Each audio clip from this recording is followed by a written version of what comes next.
Y'all, what's up? This is Jason. Let's talk about this 2010 Chevrolet Impala. This is a radiator cap. All right, so the radiator cap that was on this car originally, like I said, this is 2010 Chevrolet Impala. It's got the 3900 V6.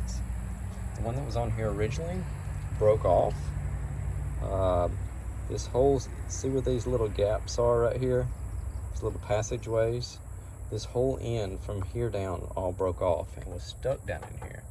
So what I had to do is I took the cap off of our 2006 Impala and I put it on here. Okay, so this is a 2006, this is 2024. Think about it, that's a 18-year-old cap. So this is a 2010 and it broke. The one off the 2006 didn't break. So I decided, hey, if the 2010 is going to break, the 2006 might break. So I decided I'd replace both caps with brand new AC Delco caps. Okay, it looks exactly the same as the original,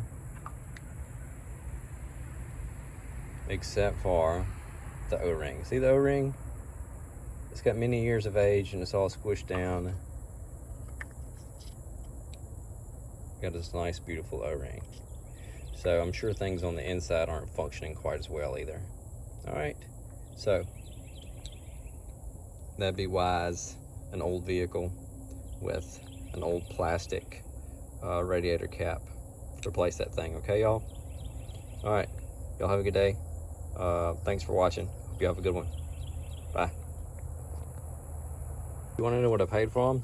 I paid $761 for one and $15.99 for the other, and I bought both of them off of eBay from two different vendors. Okay, so they are available out there. There's also aftermarket ones too.